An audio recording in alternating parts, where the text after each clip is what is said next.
Hello everyone, Johnny Mine here, and today we're continuing to learn Japanese with Kirby's Adventure. But before starting the game itself, we have some kanji to study, because last time we saw this. Of course, we'll then in-game read and translate the description here. But first we're studying the kanji for this Dogijo, the arena. Okay, so we can open, Wiktionary, as usual. I have the page for the arena on Kirby open. Don't mind the transcription here as it's wrong, as we have just seen. So we can copy these kanji and then start to see them one by one and also their components. First, we have this one. We'll see first its component. Well, actually, the original kanji for this,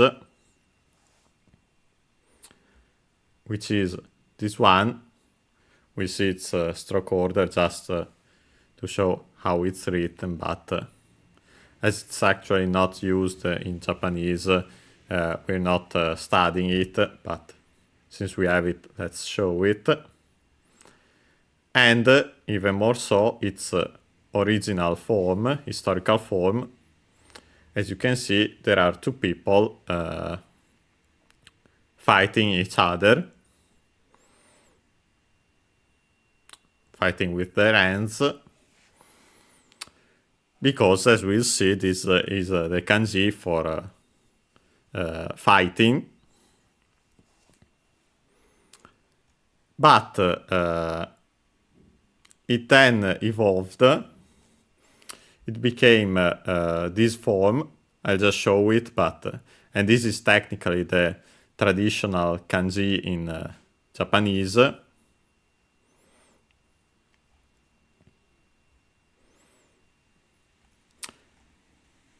But we aren't studying it. And then it got further simplified. And we got the form that we have today. But first we have to see what has become the two figures fighting actually become a radical in the modern form. And so we are going to see that. Sorry, not this, here. Okay. Let's see. Okay. And even before this one, we'll see it, this other kanji. First, because it's useful to study it, but also because, as we'll see, it's part of the other one, our radical. And is also another radical, so it's useful also for that reason. The stroke order is like this. As we see, it's actually slightly different in modern Japanese, but we'll see first this order. We start here at the top, then slanted, then this one also slanted, left to right, top to bottom, and left to right, slanted, slanted, left to right, top to bottom, slanted. The modern Japanese form is like this, and it's identical except that the first stroke is simply a regular left to right stroke. So left to right, slant. Then we actually have this part first. Sorry. So left to right, top to bottom, left to right, and slanted. Left to right, top to bottom, left to right, slanted. So it's actually easier.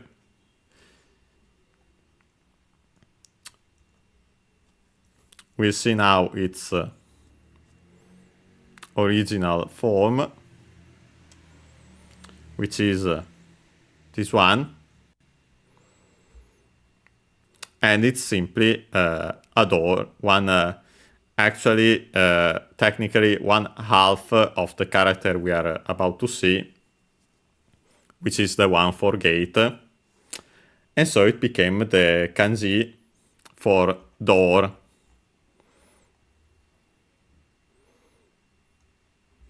Here it says that it's not one of the Joyo kanji of the common use kanji or the Jinmeiyo kanji, the ones for names, because of course it's this form that's actually used.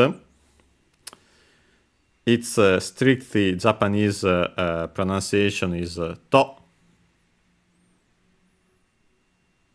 unaccented, and its fundamental meaning is door, especially in the Japanese style. As we have seen, for our doors, there's the English word doa. And then there's also, as we'll eventually see, another word strictly Japanese for door in general, but we'll see that when the time comes.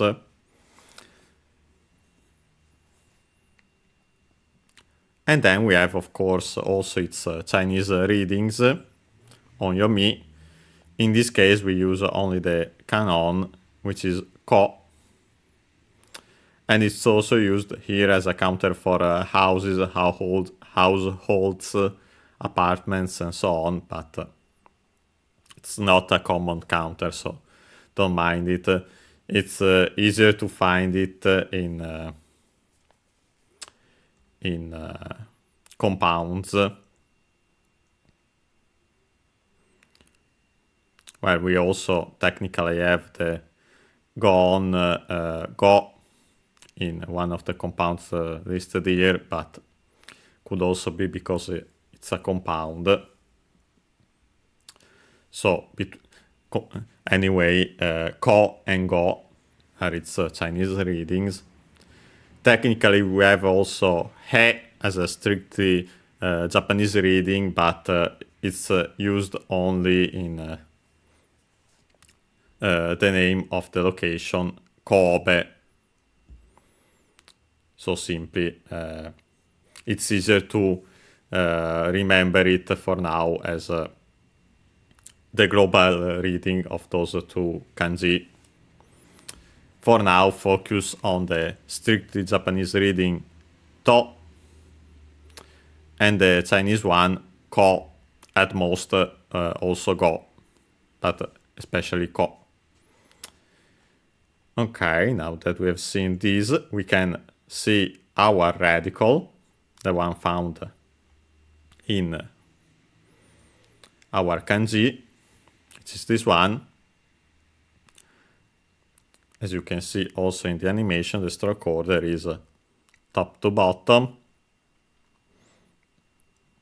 left to right, top to bottom as a single stroke, left to right, so we close this part, top to bottom, left to right, top to bottom as a single stroke, left to right, top to bottom, left to right, top to bottom, left to right, top to bottom, left to right, top to bottom, left to right.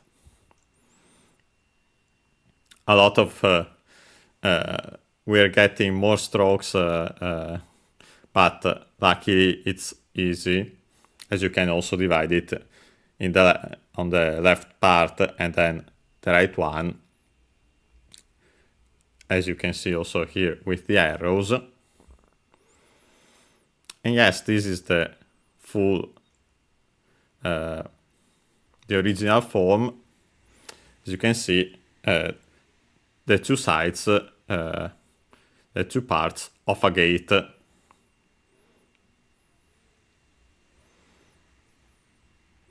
We can see its readings.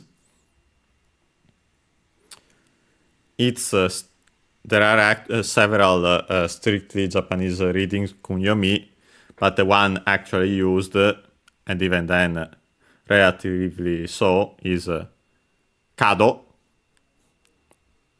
Should be accented. Yes, on the first one, okay. With the meaning gate. The other extended ones. But then we also have its Chinese one. The one that's used is mon. And it's actually its most common reading, even on its own. You hear more often mon instead of kado, but technically both exist. So focus on mon, also useful because when used instead of a radical as the phonetic part of a phonosemantic compound, it can help the reading. We'll eventually see it, and it's actually in some quite common kanji, but not now. Then we have another kanji in the modern form, which is I have to find it. It's quicker to write it myself. This one.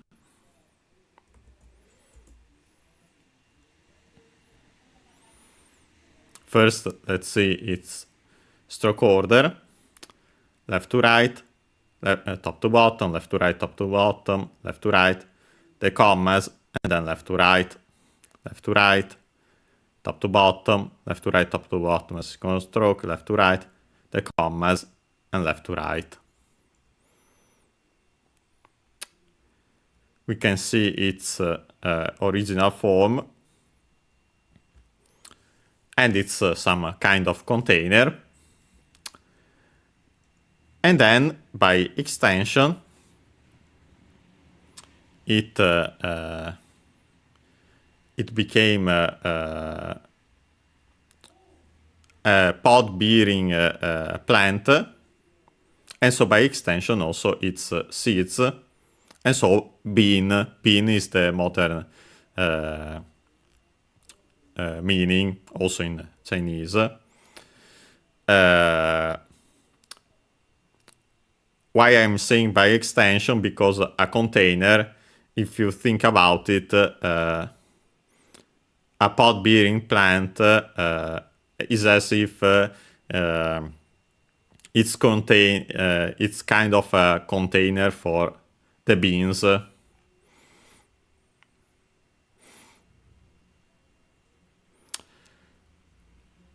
Then we have, of course, as usual, its readings. The strictly Japanese one, kunyomi, is mame. Let's check it like this. Okay, actually accented on the last one, so mame. And so yes, legume in general, especially edible ones or their seeds, beans, peas, and yes, the fundamental meaning is bean, also the soya bean. Don't mind the extended meanings for now. except that since beans are small, also it can mean small, miniature. But yes, the fundamental meaning is bean. And then we have its Chinese readings. The most common one is to. This is the one you hear more often than not. And then also in some compounds, but more rarely, zu. Technically from zu, as in zu with the dakuten, but then in historical kana, but nowadays zu as su with the dakuten, because they have the same pronunciation, and usually you use su. Zu as in su with the dakuten. So keep in mind, first and foremost, mame, as it's quite common. And then we have to as the fundamental Chinese reading, sometimes also zu. Okay. And with that, we actually have all the components of the modern form of this kanji. Because we have the radical, which is the gate. Then we have the bean, which is actually the phonetic part. As we have just seen, its pronunciation is to. And as we see, it's the same for this kanji. And then we simply have to add one of the ideograms for hand. As we have seen, this one is the one used nowadays for the measure inch, sun.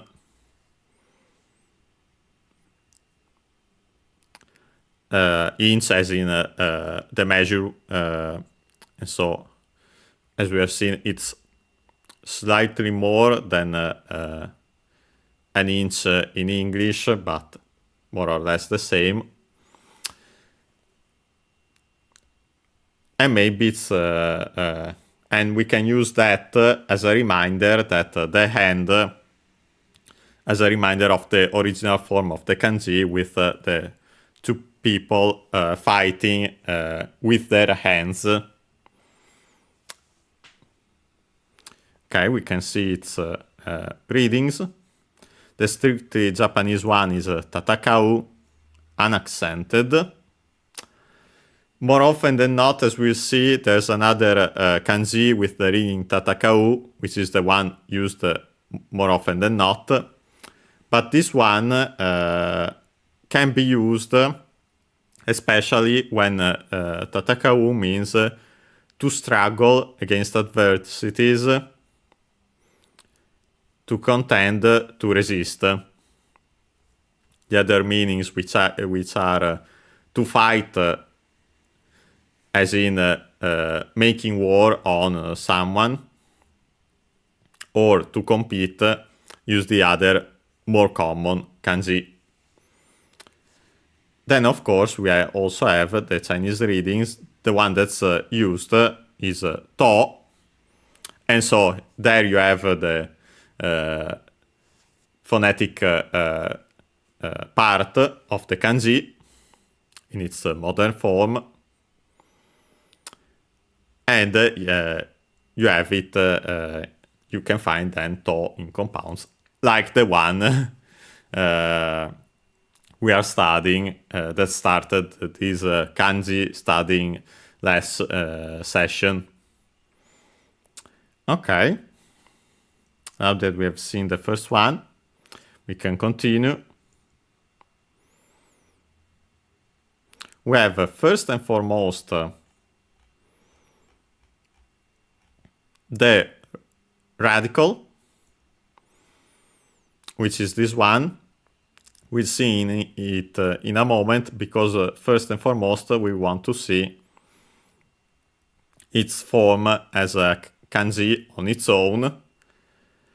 And finally, we are seeing the kanji used nowadays for the meaning hand. We can see its stroke order. First the slanted one, then left to right, and then top to bottom with this part at the end. Slanted, left to right, top to bottom.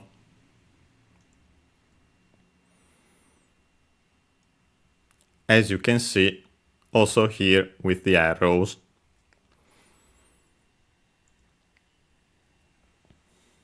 We can see its original form. A hand with fingers, even though, of course, it kind of looks also like a plant, but in this case it's a hand with fingers.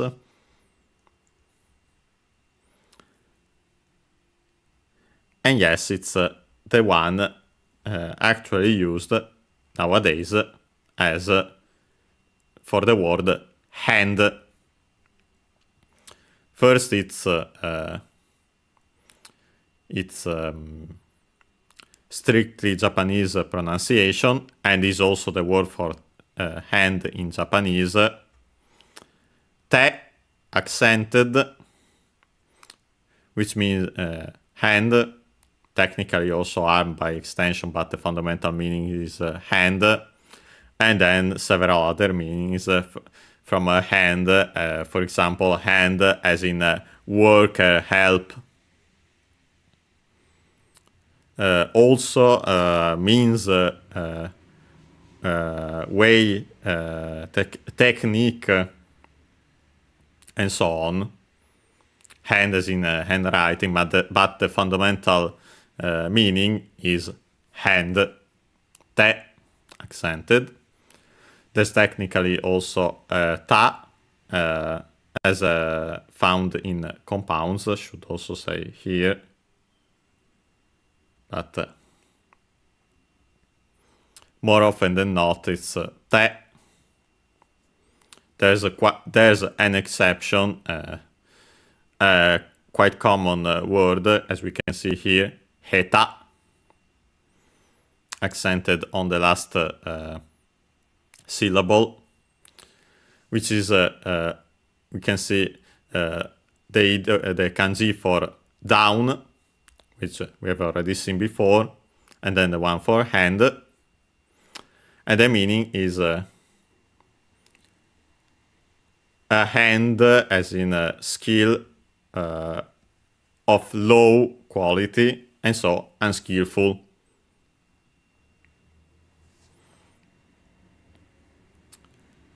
We should also find, well, I'll show it also to you like this then.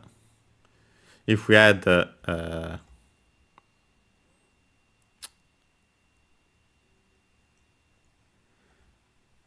sorry,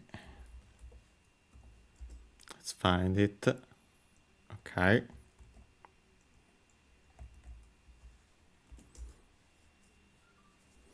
Yeah, we have heta. You know, this one.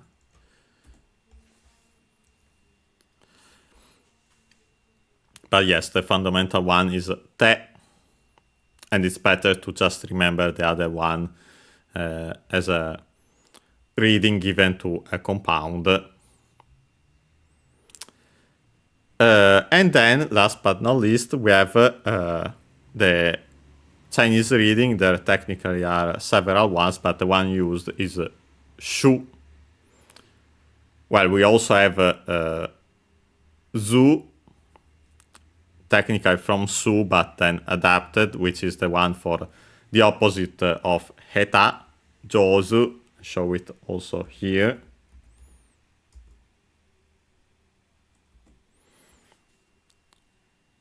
Jozu, accented on the last one, which is skillful. Again, hand as in the sense of skill, and then of course up, and so skillful, unlike before. But yes, apart from that, more often than not,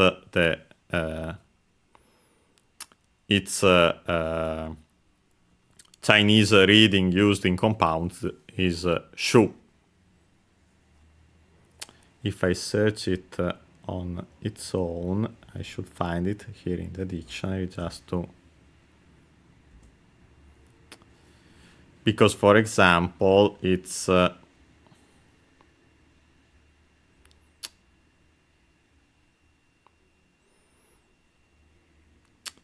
well, we had it there, for example, as in handicrafts, shuge.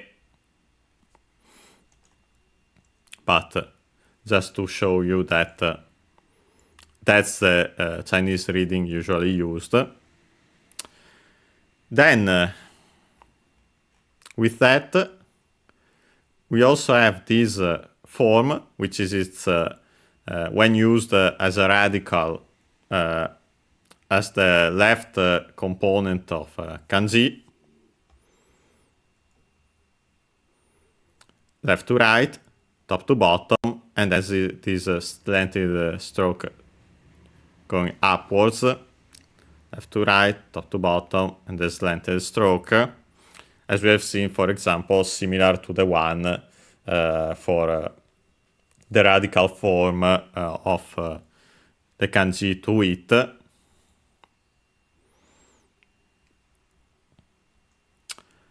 And this is the radical we can find in our kanji, but of course we now have to see its phonetic part.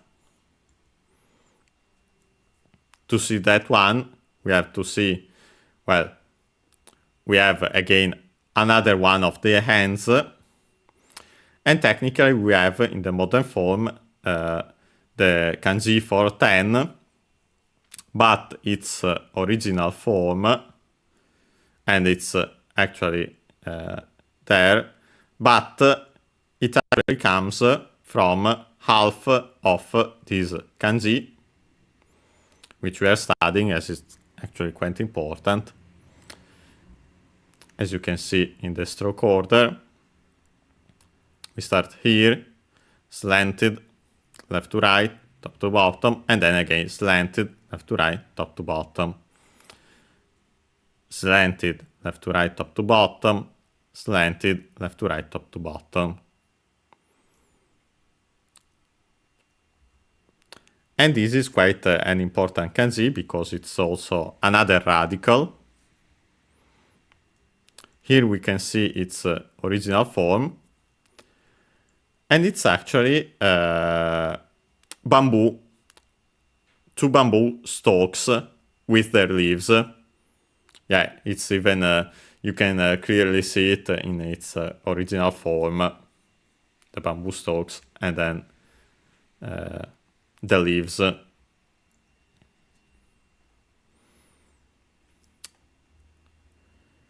As for its readings, we have take, unaccented, which is the word for bamboo.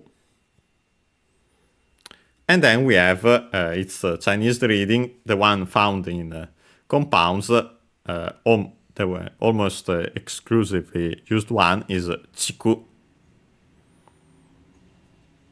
As a reminder, between E and E between unvoiced consonants are barely heard, if at all, so chiku.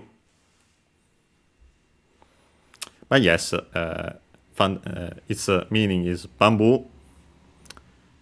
The strictly Japanese kunyomi reading is take, unaccented, which is the word for bamboo on its own, and chiku, the Chinese reading found in compounds. So yes, the 10 in this kanji is actually derived from that bamboo, as we'll see soon enough, but first let's see its stroke order, as you can see also there with the animation. We simply write left to right, top to bottom, so the kanji for 10, and then left to right, slanted, and slanted, the kanji for the hand. In modern Japanese, used as with the meaning, again, mata. Also found in the most common way to say bye-bye in goodbye in Japanese. And so, yes, we have the original form, which is this one, a hand holding a bamboo branch, holding a branch. And so its meanings are branch,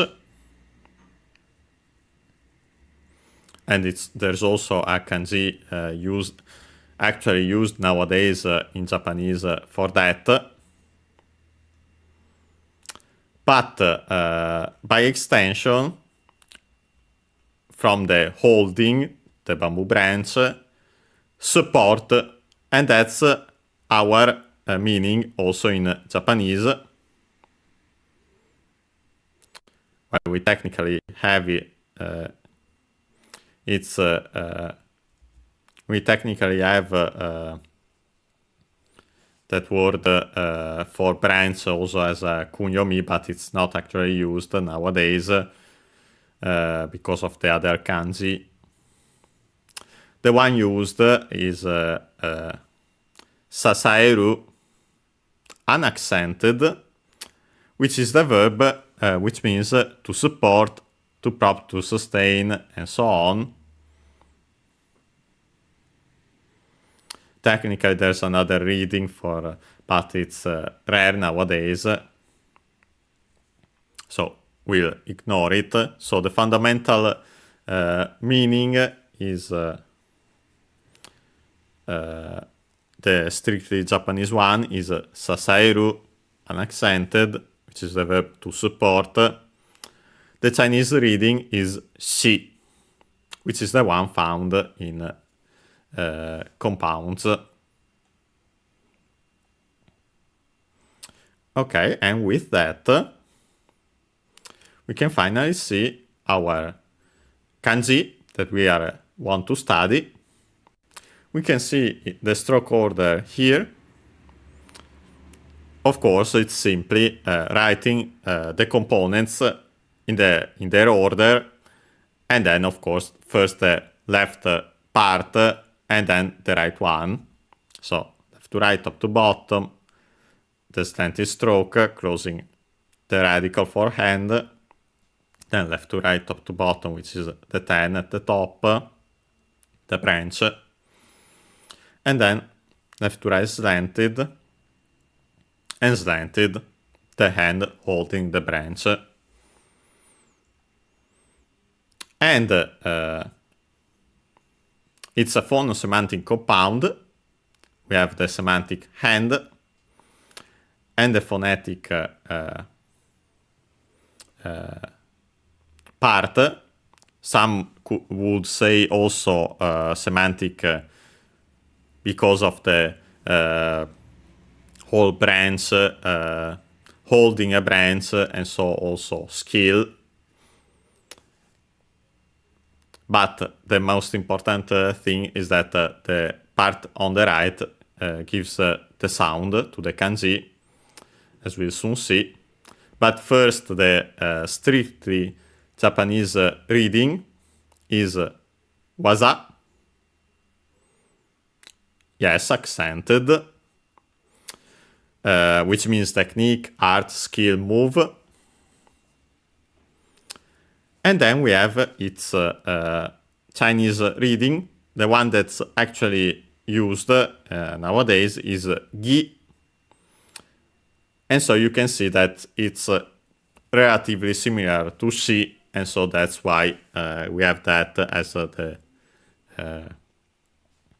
phonetic component. Technically, you can also use on its own with the pronunciation gi, even though more often than not you'll find it as waza, and gi in compounds. Compounds like the one we are studying. Okay. After that, we can finally see the last kanji. Of course, there are all its components. First, we start with its radical, which is this one. First, we see it's the stroke order, left to right, top to bottom, left to right,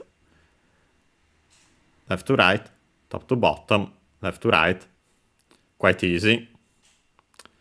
As you can see also here with the stroke order, with the arrows. Here it's its original form, which is a lamp, a pile of earth, either on the ground, and the ground would be this horizontal line at the bottom, or as in on a potter's wheel. And then it evolved and became again the kanji for 10, but it's unrelated. And so it means earth, ground. Its strictly Japanese reading is tsuchi, accented on the last syllable. Earth, soil, dirt, clay, mud. And then extended meanings, but the fundamental one is earth, as in soil. Then we have its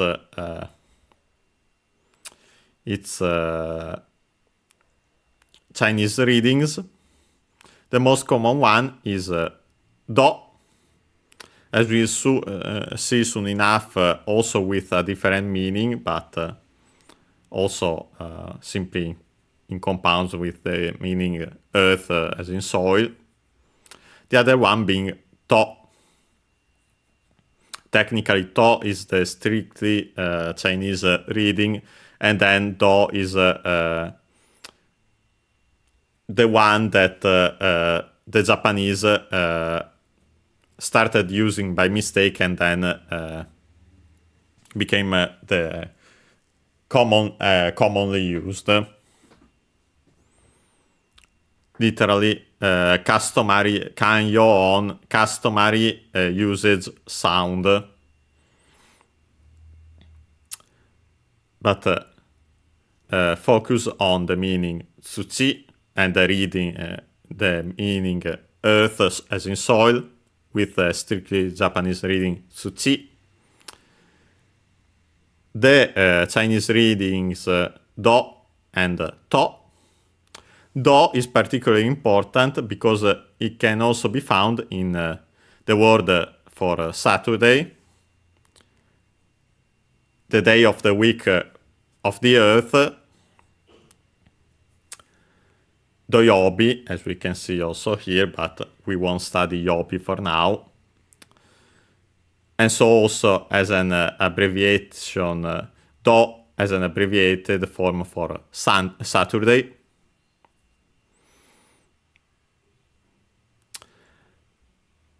And, of course, as we have already seen with the other days of the week, it's actually from Dosei, as in Saturn, the planet of the Earth. And so Saturday in Japanese would be the day of the week of Saturn, other than from strictly the meaning of the kanji. Okay, now that we have seen our radical, we can see the phonetic part.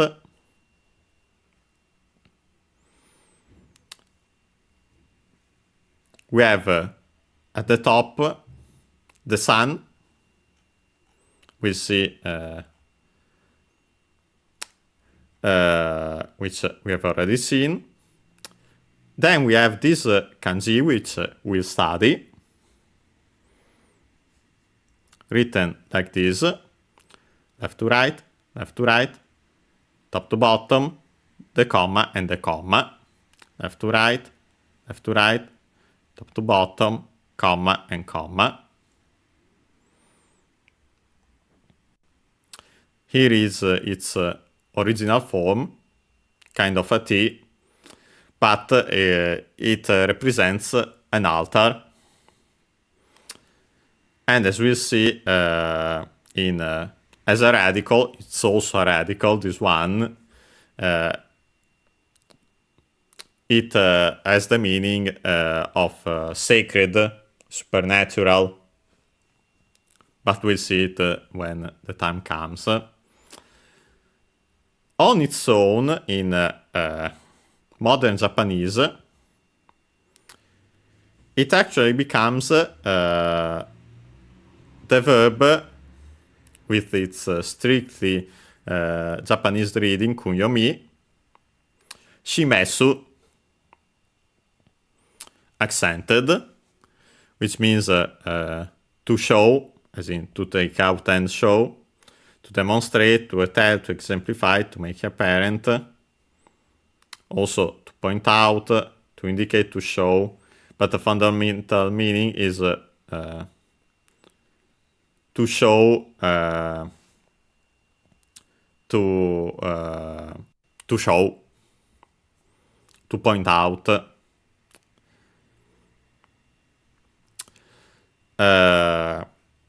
Most likely because of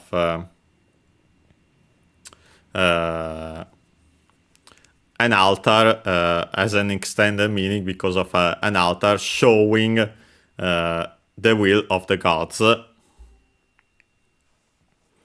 And then we have its Chinese readings. The most common one is Xi, or also Ji, potentially as technically the go on, but also could be because of compounds. But remember, Shi and Ji. And of course, it's strictly Japanese reading, Shimesu. Okay. Then we have this kanji. You can see here, slanted, slanted, and slanted, 3 strokes slanted. So we start at the top and then go to the bottom with these slanted strokes. And even it's in its original form, it was like this. And it's a pictogram of 3 strands of hair. By extension, we get its meaning hair ornament, and also some say that it has in other kanji the meaning of pattern, as in pattern of the hair. But as we'll see, it can also represent other simply 3 light rays, like in the kanji we want to study. But we are not studying its reading of this one, since it's outside of the lists, and so not one that's studied even in schools.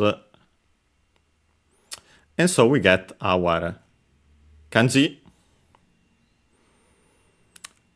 Of course, as we'll see, well, first let's see its original form, which was this one, simply the sun and an altar. Then they added the rays of the sun over a sacrificial altar. Also, some say the meaning of the sun rising and then its rays over there, because of the meaning of compounds with it. But as we'll see now, unfortunately, it got modified in its modern form, and so we have the sun still there, which is also the radical. So we write the sun top to bottom, left to right, top to bottom as a single stroke, left to right, left to right. Then we write a stroke left to right, and then at the bottom, what we have seen before, the negation, one of the negations in Japanese, kanji that has the meaning negation, slanted, left to right, top to bottom, and then slanted, slanted. I just show it quickly again. In its original form, a knife with those dots and so potentially blood. We've studied it when for the kanji of mono.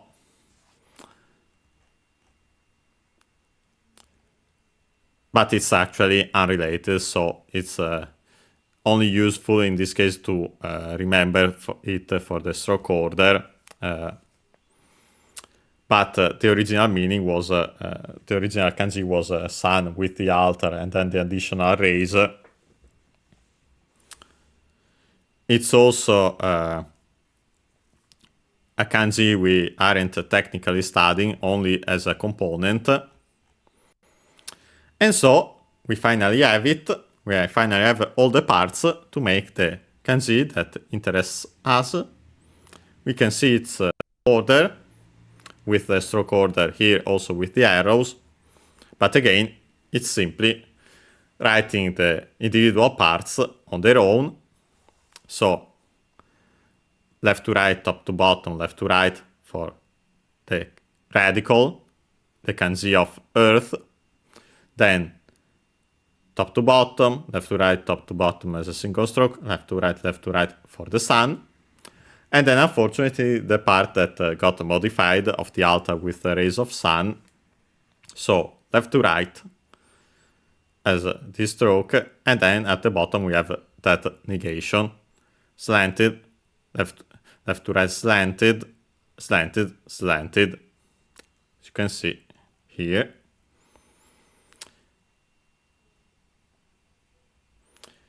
Its meaning is something that has to do with the earth, potentially with the meaning rise, raise, and it's the word in Japanese for place. As we'll see, there is also another word for place, but let's focus on this one for now. Ba, unaccented, is its strictly Japanese reading. Place, spot, space, also field discipline, so as an extended meaning. Occasion, situation, also scene of a play, movie. And then we have its Chinese readings. The one that's more often than not, if not exclusively used, is zhou, which is the one that interests us, as it's the one, as we can see also here, zhou accented also on its own, place, spot, grounds, arena, stadium, range, course, but also as a suffix, which is what interests us for our word, which is Togi-jo, arena.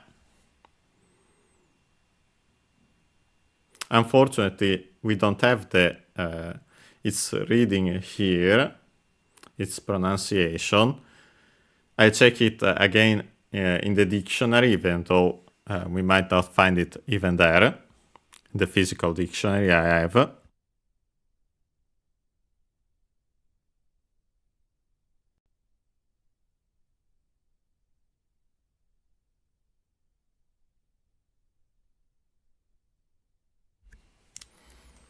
Okay, let's see if I can find it here.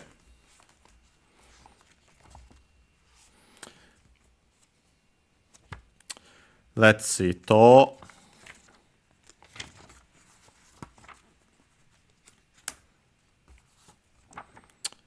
Togi. Okay, I'm getting close. Okay, we have it. And then we should add Jo, if we can find it. Unfortunately, I think we don't have it.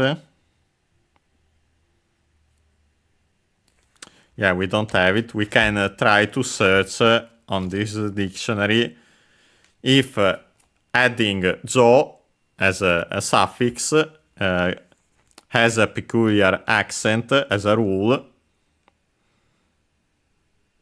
Hopefully that's the case. Apparently, other compounds with Jo as a suffix are unaccented, so hopefully it's the same for this one. Technically it should be. And so the accent for the compound would be Togi, Jo, unaccented. Arena, as in place where Togi means accented, as we can see here, means competition, contest, a fight of skills, or skills fighting. And yes, there you have it. A place where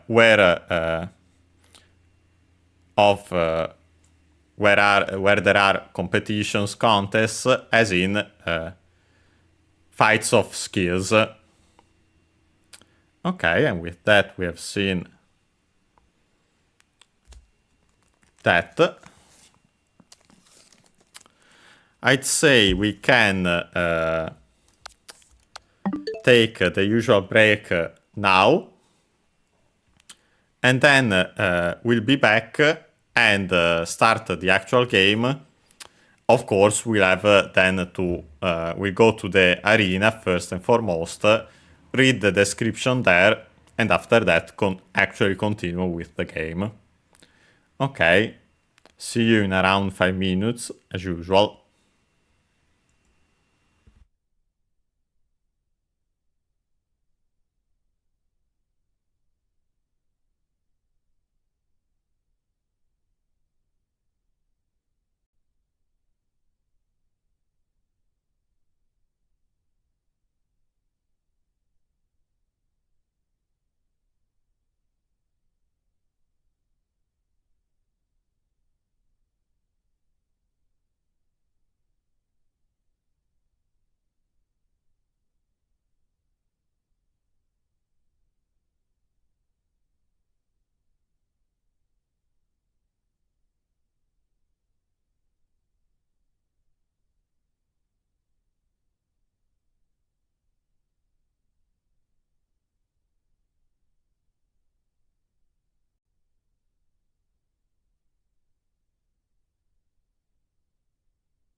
And we are back. And so we can start the game. Although, of course, as I mentioned, we'll immediately go to the arena and see the description there. Of course, we have the usual intro, which we are skipping. Let's open our file. We still have the a percentage that doesn't change our title. So we can start level 2. And yes, we have last time we played level 4. Also check the other ability here in the museum. We're actually taking one with us. Let's say fire. It's fire this time. Last time we got laser. But first, before continuing with stage 5, we have the arena. And we have to check the description. As for its name, we have just seen it, Togijo, literally place where contests, literally fighting, skills of fighting skills.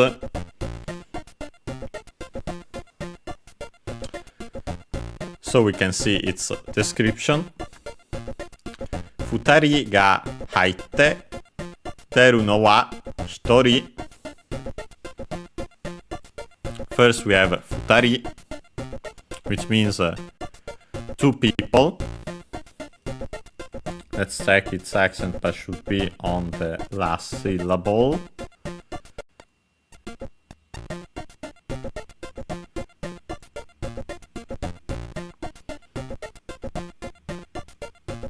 Yes, on the last syllable. And as we'll see, I think I've also mentioned it because we have seen the kanji for person. The usual counter for people is nin, but for 1 person or 2 people, we use ri instead, and being ri a strictly Japanese word, strictly Japanese counter, then we have to use the strictly Japanese number, so futari, and as we'll see soon enough, futari for 2, and as we'll see soon enough, because it's also in this sentence, the one for 1 person, hitori. As a reminder, futa, the strictly Japanese word for 2, is also used with the general purpose counter tsu, and so futatsu we've seen, also accented on the last one.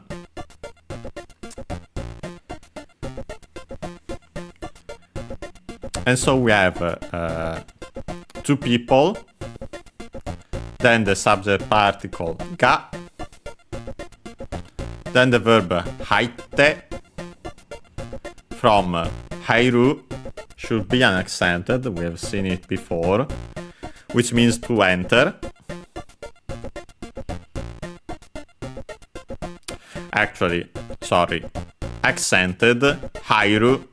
I was thinking of the other word for to enter, but it's not the one used more commonly for the verb to enter nowadays, but we've seen it in compounds. Iru.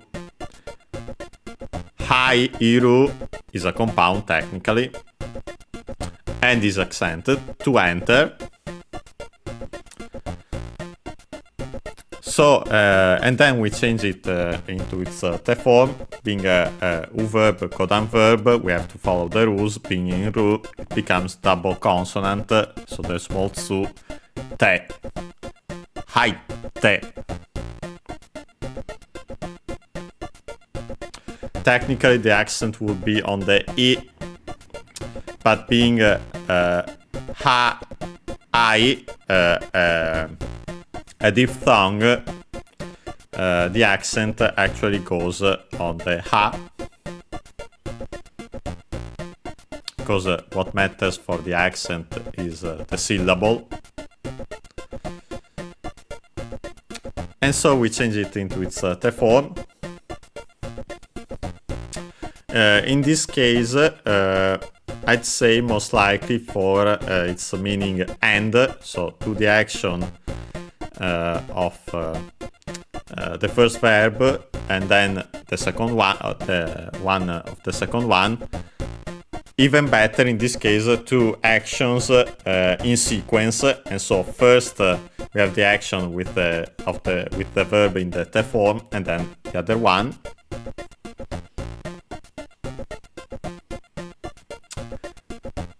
We then have the verb deru, also accented, which means to exit.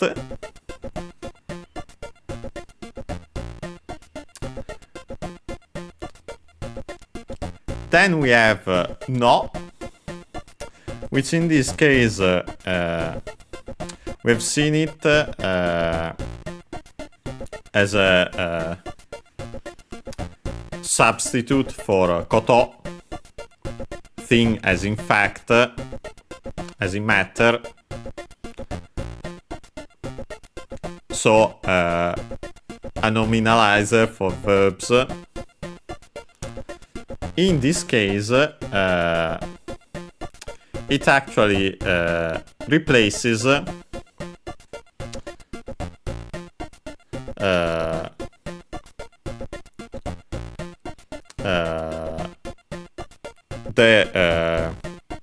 noun,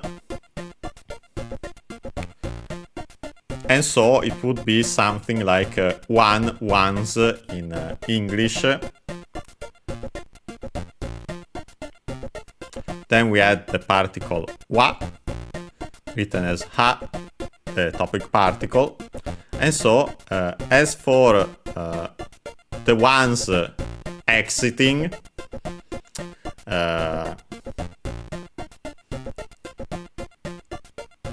deru is technically a verb in an attributive position, so before a noun, in our case a pronoun replacing it, and also used this construction verb plus the modified noun for relative clauses, as we have seen before. Yes, as for the one leaving, hitori, and then we get what I mentioned before.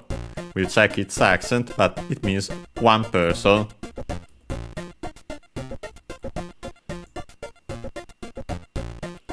Let's see its accent. Yes, it's hitori on the to, just like for hitotsu, one of a general purpose counter. Here, one person. And so the meaning is, the translation, the meaning is to enter, and in English better, but as for leaving, could also be a no, simply as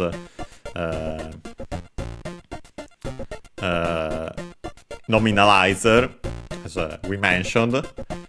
But as for leaving, one implied leaves, or the one leaving is one. Let's see the rest of this description. Koko wa tatakai no togi-jo. It should stop there for now. First we have koko. As we've seen before, it's the adverb, which means here. Again, it's part of the ko, so, a, do series. And so by adding ko, we get the place. Koko, here, as in place close to the speaker, far from the listener. Soko, far from the speaker but close to the listener. Asoko, which is irregular compared to the other ones. We usually would add simply a, but in this case asoko, far from both the speaker and the listener. And then we also have doko. All the other ones, ko, so, a, are unaccented. Do is accented and is the question word where. Here we have here, koko. Then the topic particle wa. As for here, tatakai. We have mentioned it's a noun from a verb. We have mentioned it, tatakau, when studying the kanji. Here it would be written with, if written with kanji, with the one, the other one, not the one we have studied.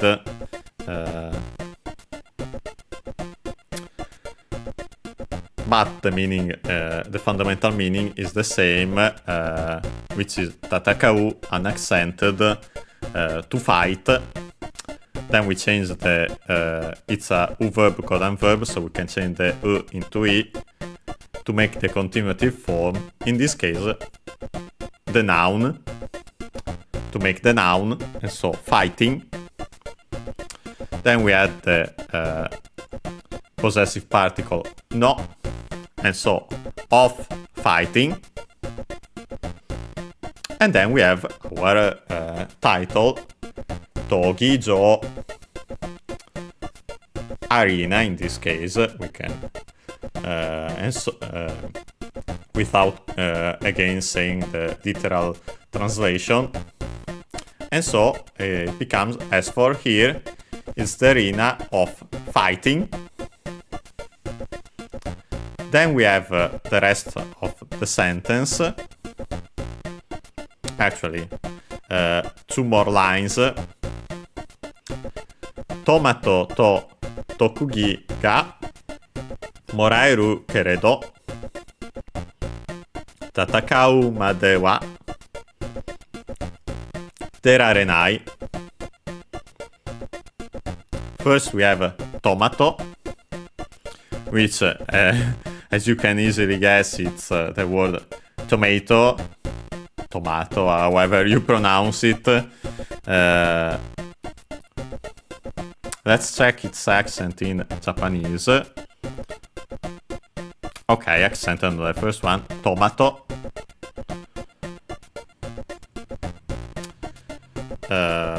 Then we have the particle to, which means and, to connect two nouns, because as we have seen, to connect two verbs, we have to conjugate them, for example, in the te form.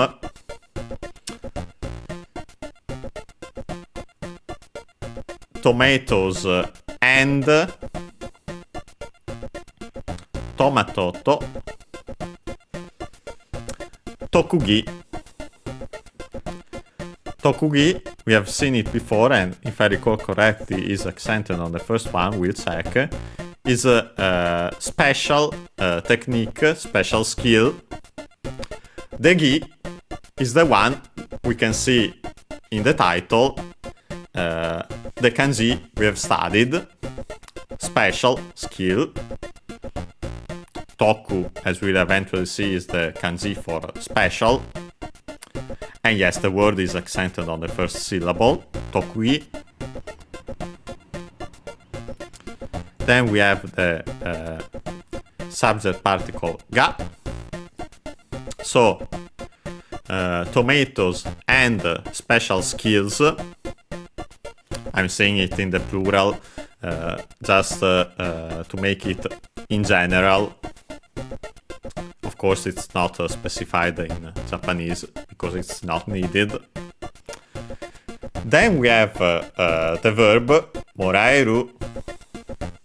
We check its accent, but the dictionary form of the verb is morau.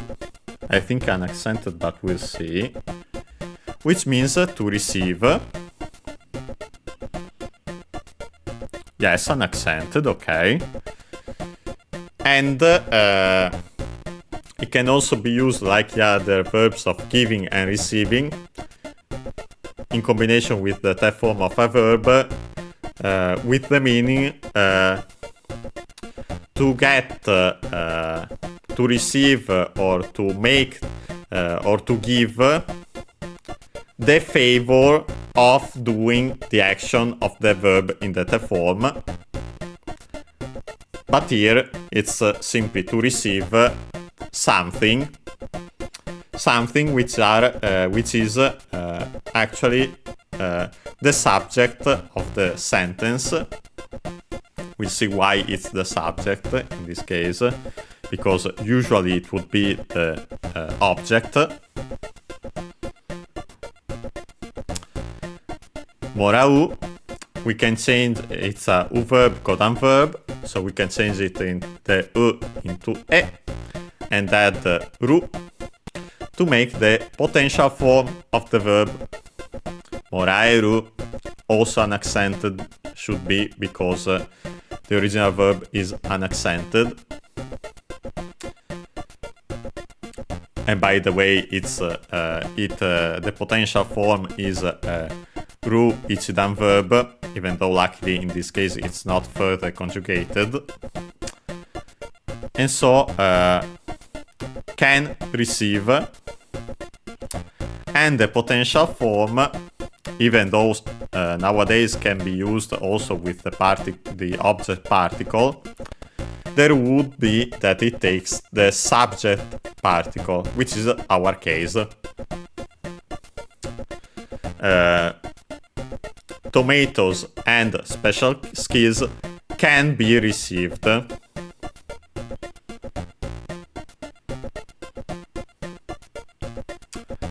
Then we have keredo, should be actually accented on the ke, so keredo, which we've seen before, or at least I've mentioned it. It's the conjunction but in its extended form keredomo, which isn't often used nowadays. Keredo is more used, but the most common one is kedo, the shortest one, of course. And that one we have seen for sure before, kedo.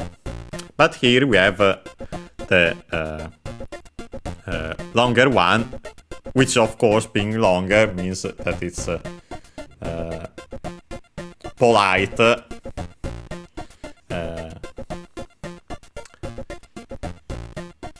And its meaning doesn't change.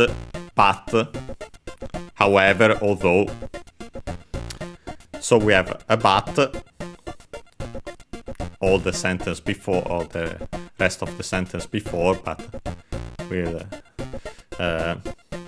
so tomatoes and special skills can be obtained, but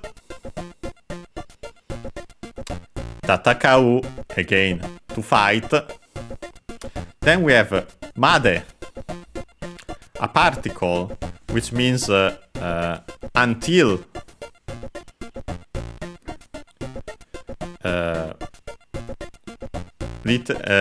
As in up to, and also can be used to, with the meaning to, usually in the combination a certain place kara, from a certain place kara, made, from, to.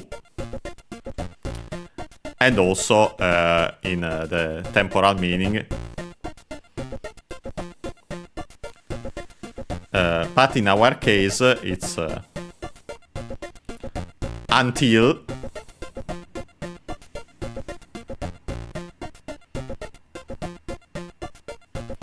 Then we have the topic particle wa.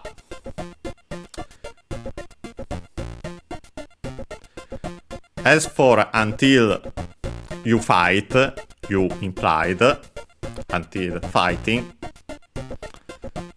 Then we have our verb, main verb, derarenai. From, again, deru, to exit. Then we change its ru verb, ichidan verb. And so we can change the ru into ra and add reru, which in this case is the potential form. As we'll see, it's also the passive form, and there can be the trick of dropping the ra to make it shorter, but usually specifically for the potential form, de renai. But the technically correct form is de rarenai, it's identical derareru. Then we'll see where the nai comes from, which is identical to the passive, but for now it's our potential form of a ru verb, ichidan verb, derareru. Since the potential form is also a ru verb, ichidan verb, we can drop the ru and add nai, the adjective, which means to not be, without, and so it's used to make the negative in the plain speech. And so simply the negative form can't leave, derareru would be can leave, derarenai can't leave. And so the translation, the full translation becomes of this part then is as for tomatoes and special skills can be obtained, but as for until fighting, you can't, you implied, can't exit. You can't exit until you fight. Then last but not least, the final part. Sa tatakai no hajimari da. First and foremost, we have sa, which is an interjection. Should be accented on the sa. Yes, accented on the sa. Which has several meanings. In this particular case, and it's honestly one of the most common one, it means come on, as in urging or encouraging others.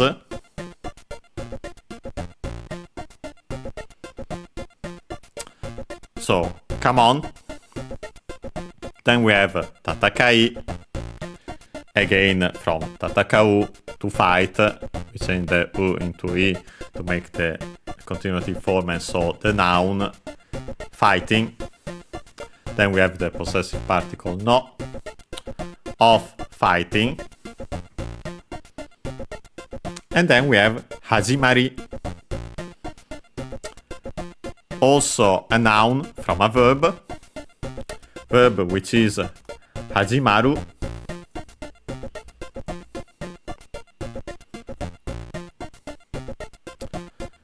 Unaccented, which means to begin, to start. The transitive form of the verb is hajimeru. Also should be unaccented, but we'll check. Hajimeru, yes, unaccented. Also to start, to begin, but transitive, and so with an object. And you might notice that there's a maru in this one, because technically this form hajimaru is the passive form of the original verb hajimu. And so technically is a classical form of the passive, but different from shorter than the one for the passive nowadays. But simply remember that hajimaru intransitive, hajimeru transitive, and so in this case we could have had tatakai ga hajimaru, the fight starts. To start a fight, tatakai o hajimeru. But here we simply it's hajimaru is a u verb, kodan verb, and so we can change the u into i to make the continuative form, and so it's a noun. So it's the start, the beginning, and then we have da, the copula in the plain speech. And so this last sentence means, can be translated as come on, it's the start of the fight. And we listen to this last part and actually start the fight. Okay, we have Mr. Frosty, which is why I remember it from last time, which is why I chose fire, just to be funny about using fire to defeat the ice mid-boss.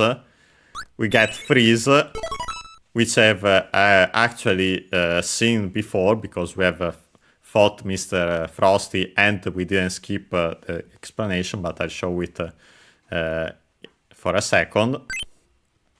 And then, yeah, we got the ability, the special skill, and a maxing tomato. And so, as the description for the arena mentioned. So, it in translation, it would have been perfect to say a tomato, one tomato, and one special skill in this case. Okay, with that we can start stage 5.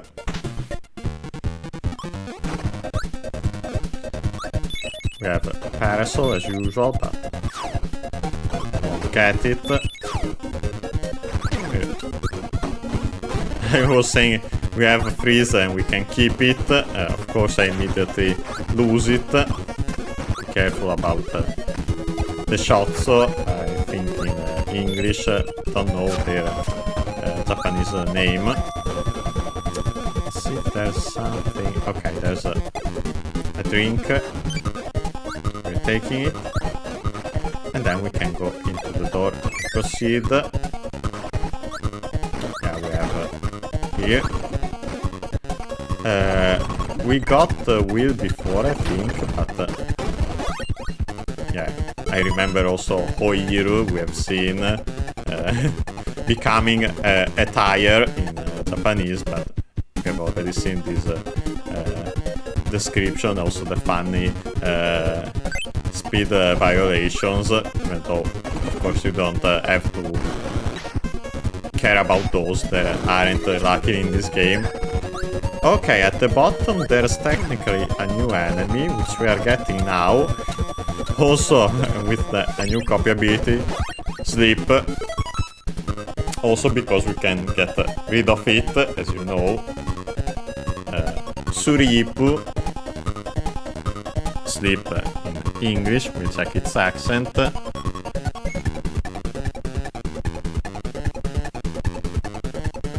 Let's see. Okay. Okay. It's not mentioned in the online dictionary. I'll check if I can find it in the physical one, even though I have my doubts.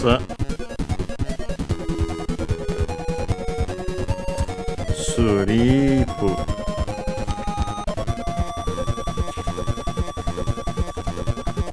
Okay.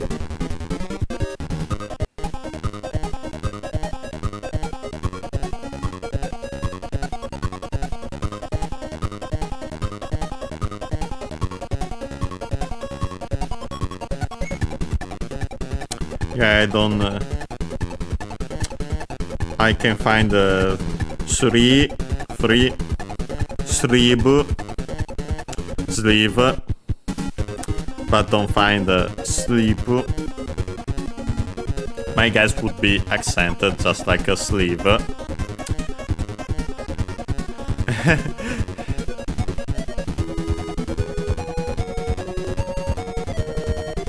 And we have a short description, luckily. Mo skoshi nekashitoite.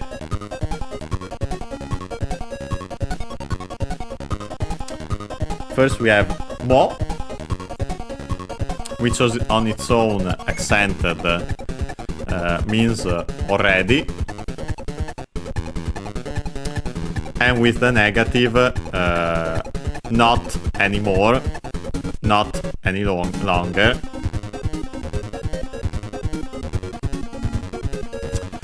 Then we have skoshi.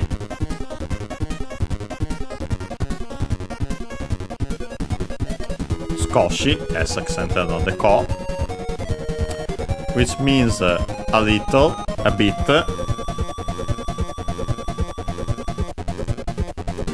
And so on. And so the combination mo skoshi, a bit more, a bit longer.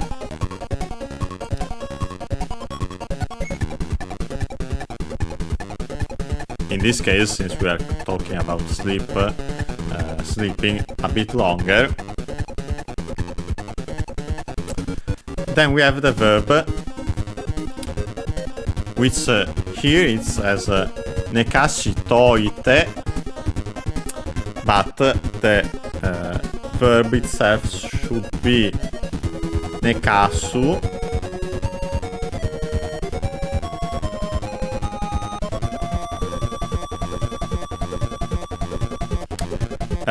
Which is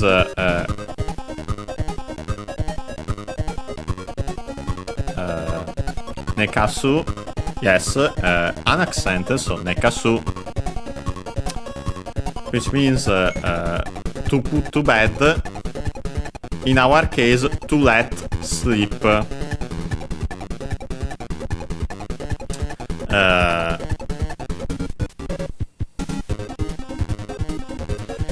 As we'll see, the verb to sleep, the intransitive form is neru, should also be unaccented. Yes, it is unaccented. To sleep, to go to bed, and so on. This technically, even though it's slightly different, is likely a classical causative form, even though there's the addition repetition of that ka. But never mind that. Nekasu means to let sleep in our case. Then we change it into the te form, even though we can see it here because of the contractions. It's a U verb, Kodan verb, so we follow the rules. Being in su, luckily it's easy. Becomes she, and then we add te, nekaste. Then we have the te form to add an auxiliary verb, which is oku. Oku on its own, let's check its accent, unaccented, okay, also. Means to put, to place. But when used in combination with the te form of another verb, it means the most common translation and meaning is to do something in advance. As we'll eventually see. In this particular case, we have the other translation and meaning of the te oku form, which is to leave something in a certain state, to keep something in a certain state. And so, in our case, to leave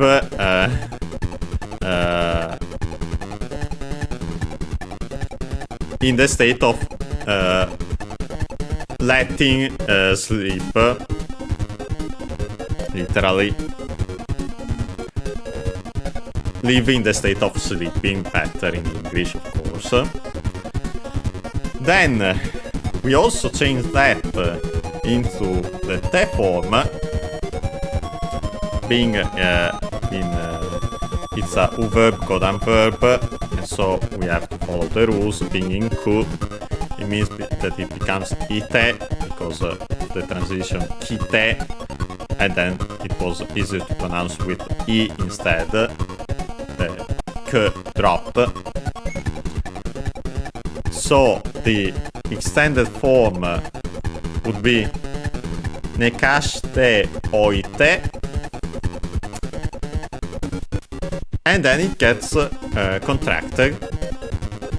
Teo becomes to.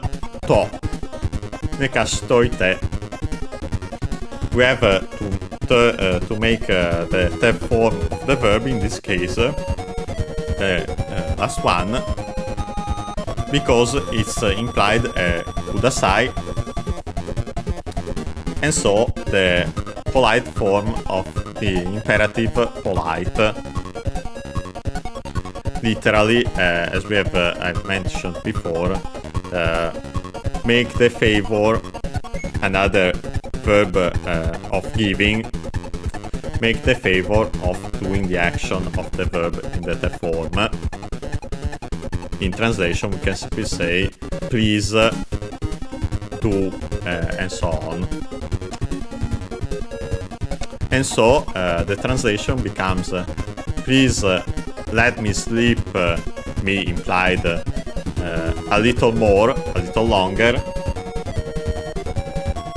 And then we have onegai, which comes from negau.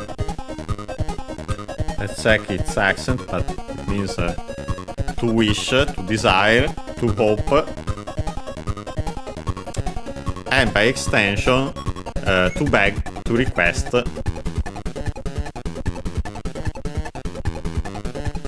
And also to have something done for oneself, similar to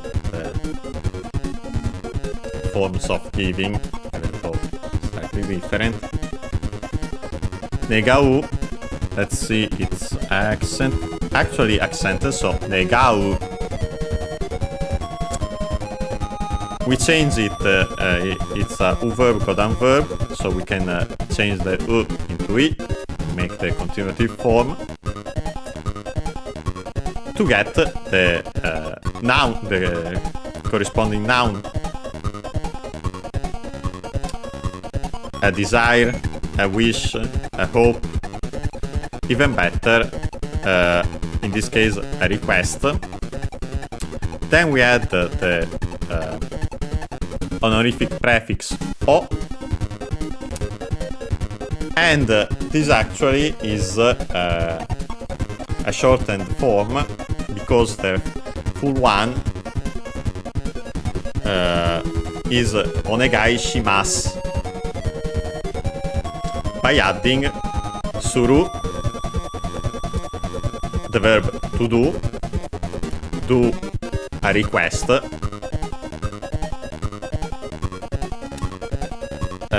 then we change it into its continuative form. If suru is irregular, so it becomes shi, to add mas, which is used to make the polite form.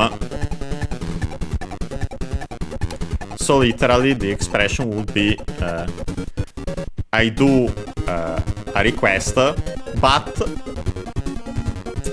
the construction honorific prefix O, continuative form of the verb, and so as a noun, plus suru, is one of the humble forms of the verbs. I humbly request. I humbly implied by this using this peculiar form, make a request. But yes, as you can see, it can also, by simply using onegai, literally a request, it's implied that there's also the verb shimasu after it, in this case implied. And so, please, I humbly make a request. So another way to say please in Japanese. And so yes, we have seen the description of sleep. Yeah, you simply sleep. Funny enough, it was stopped earlier, so we actually let Kirby sleep now. Quite a cute picture. And also waking up with the spit, saliva. And yeah, unfortunately in earlier games it's completely useless. Actually, I want to go down there, so I'll go back and get Will. Actually, it's just here. Of course, if I don't immediately lose it. Okay, got it thanks to the other enemy.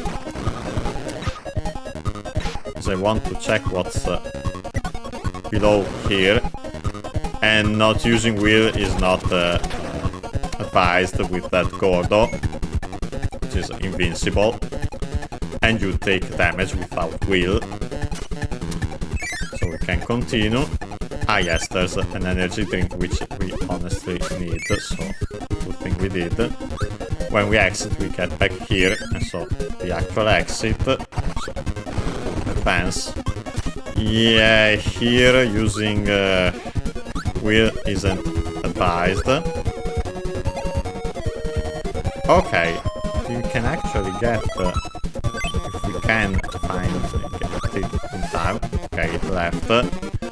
Wanted to get it also because just like Tokugi-jo, the name of the arena, we have seen that in the Kirby Riders Direct today. High jump by inhaling that Starman, pretty sure was during the Kirby Riders Direct. But yes, here we have the ability high jump. We're definitely not finding. Well, I can actually search it, but I doubt we find it. Okay, we find it in the dictionary, but Let's see if also the accent. Yes, actually we found also the accent simply on the jump as expected. High jump. On its own. Of course it's not easy to find high, okay. Also high on its own would be accented on the ha. So accented high, as in high spirits also, or as a prefix, high. Jump on its own, accented on the ja. We have seen it most likely during the controls tutorial, controls intro. So yes, high jump. We can now check its description. Fudan yori totemo takai jump ga dekiru yo. We have first Fudan. Let's check its accent.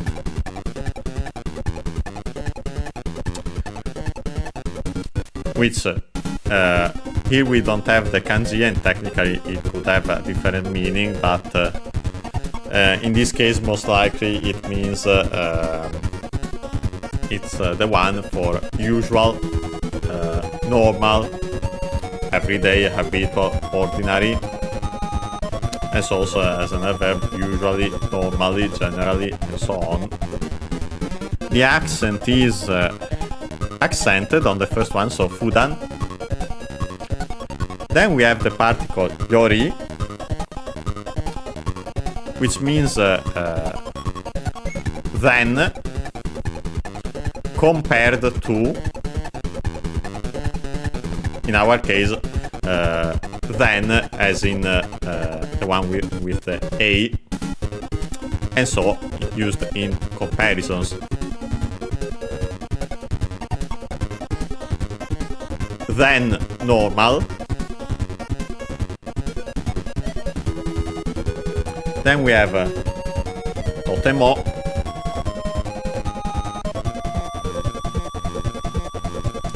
which is an adverb, which means very. Can also be found in the with the doubling of the consonant between the before the te, so totemo. And by the way, it's unaccented, totemo. Very, awfully, exceedingly. But of course, if used with the negative verb, then it gets a negative meaning, the opposite, not at all, by no means. In our case, it's in the affirmative, and so very. Then we have takai. An adjective should be accented, but we check, which means high, tall, and by extension also expensive, as in high priced.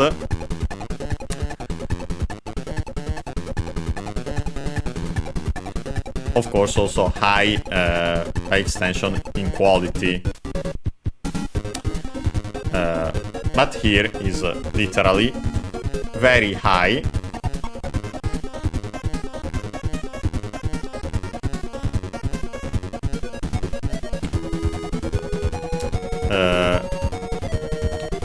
Much in the translation, better much higher. In Japanese, that the comparative is actually usually not expressed, not signaled by anything else, but the comparison term with a noun or whatever else followed by yori, then. So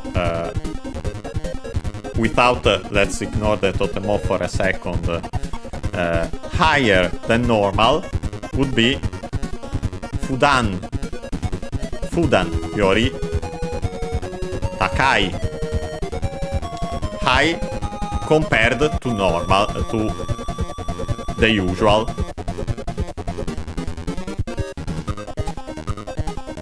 Very high compared to the usual, and so much higher than normal. All these modifies the following noun, which is jump. Then we add, just like for verbs, you can have sentences also with the adjectives before the noun they modify, and it's technically a relative clause. A jump which is much higher than normal.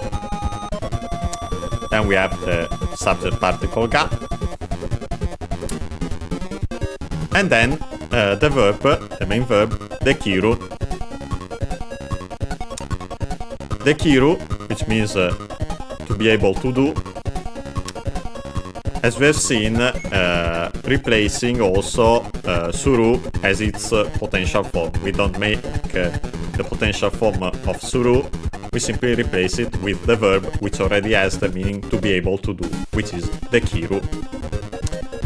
And being a potential, technically a potential form, we put what would usually be the object as the subject, in our case the jump. Last but not least, we have the final sentence particle yo, which means you know, hey.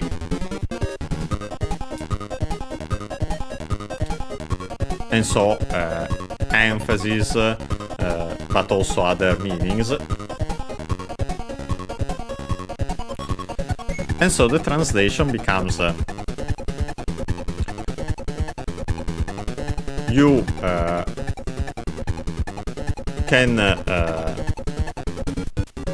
literally you can do a jump, even better, because to stick to the a jump is doable. But first, of course, before the jump, we have to say it's a relative clause. So a jump which is much higher than usual is doable. Of course, a much easier less literal translation, but still close to its meaning, faithful to its meaning, is you can jump much higher than normal. Then we have the second sentence. Atama kara tayatari shite teki o yatsukeyo. We have first and foremost atama, which means head. Let's check its accent. I think the most common accent should be on the last syllable. I think this is one of the words that actually technically has different accents depending on the speaker, but let's focus on the fundamental one, which would be on the last syllable. So, atama. Atama kara. Atama means head. Kara from the particle from the head. Then we have tayatari. We have seen it multiple times, but let's quickly see it again. Tai is the Chinese pronunciation of the kanji for body, so body. Atari comes from the verb ataru. Let's check just its accent again, since I think it's unaccented, but I might be wrong. Yeah, unaccented, okay, I remember correctly. Which means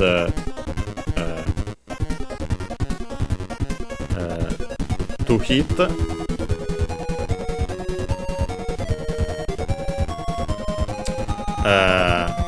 And so we change the it's a U verb colon verb. We change the U into E to make the noun, and so a hit. And so literally a body hit, ramming into somebody. Then of course we add the suru to make it a verb. Do a body hit, literally do a ramming attack. We change it into its te form, which becomes ste because suru is irregular. We change it into its te form. In this case, let's say with the meaning by doing the action of the verb in the te form. Then we have again the key. We've already studied even its kanji, means an opponent, in our case enemy. Then the object particle o. And then we have the main verb, which is yatsukeyo from yatsukeru, which is a compound verb. Not a typical one because of the change of the first part of the component, the verb, the noun, of the continuative form into small tsu to double the following consonant. We have seen it before, but it comes from yaru, which means to do, unaccented, but is a more colloquial word than suru. But in our specific case, it means to do, as in to harm, to injure.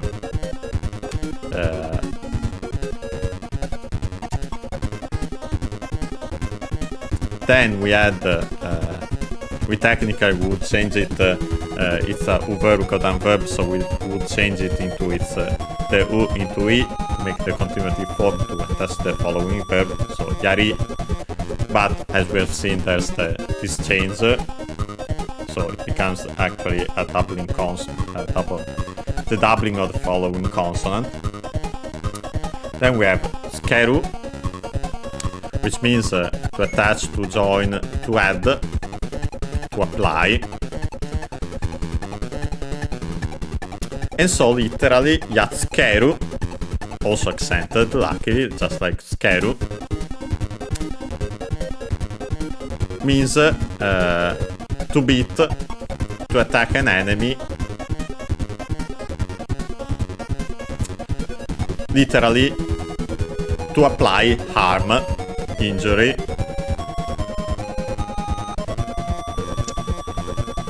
Being skeru on its own, and also in this compound yatsukeru, being a ru verb, it's 10 verbs, we can drop the ru and add yo u, so long yo, to make the volitional form. And so the most common meaning in this case also let's.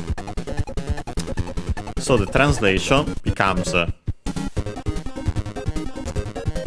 let's defeat enemies by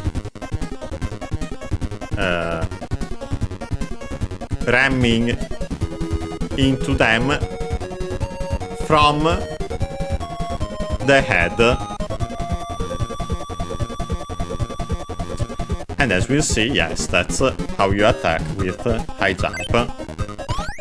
Like this, you have destroyed that umbrella. Okay. Oops.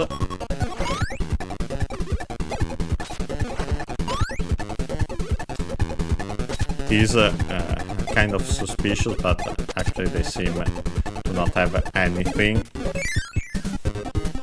Okay, we actually had to get high jump, so we think we have already got it. We go from this side. Sorry.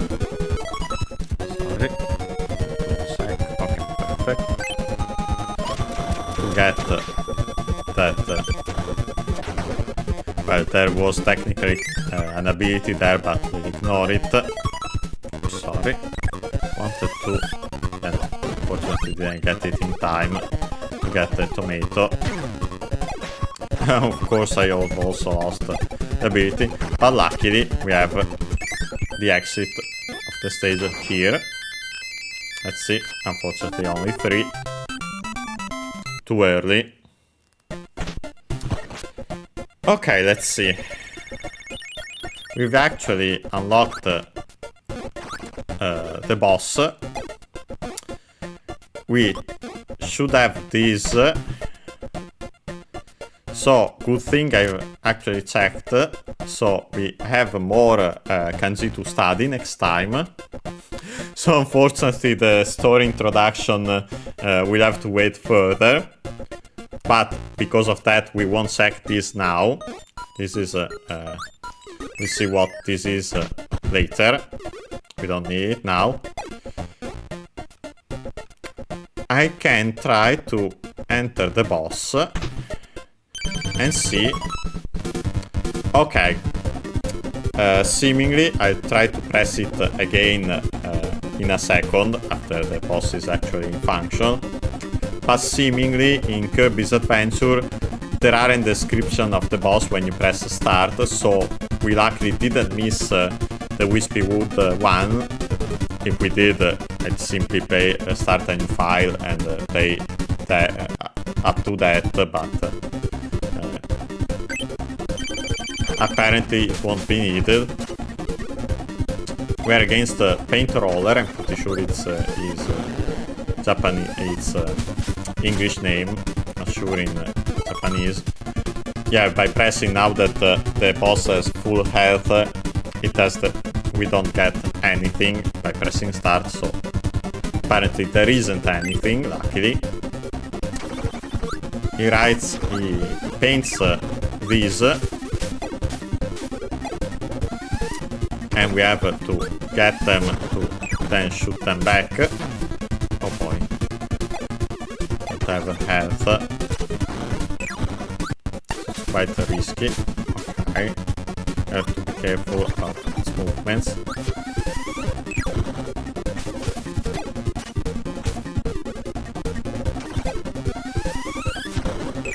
Okay. Of course, when he jumps from up to there, yeah. You get hit, and we didn't have enough health, so we got a miss. We got defeated, but we'll go back and defeat him. So we can actually finish this level, as in world, and start the new one next time. We definitely have the time to defeat the boss. We are close to the end of the stream. Even more so since there isn't a description.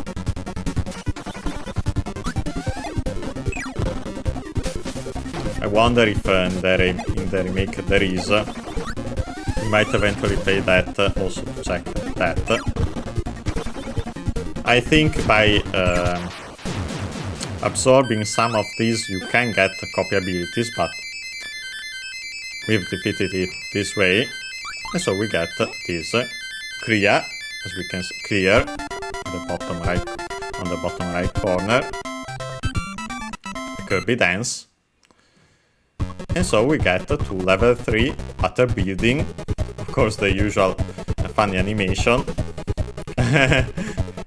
Yep, bye Kirby. And so yes, next time we'll start level 3. And so the third world, water building. But before doing that, we'll actually start by learning the kanji we have seen for this. We'll check the description of this and see what it is. But then we'll continue and start level 3. Okay, let's close, sorry. Not like this, wanted to close like this. Check if it has saved. Yes, perfect. As you can see, it says Rebel Sun would be most likely level 3. And so yes, it's saved because we were just right at the start of level 3. And so yes, next time we'll do that. And so it should be on Friday as usual. Okay, see you then for that. Of course, also, as I mentioned, first studying the new kanji, then checking the description of that place. Thank you, Shimada-san. Said Gambare.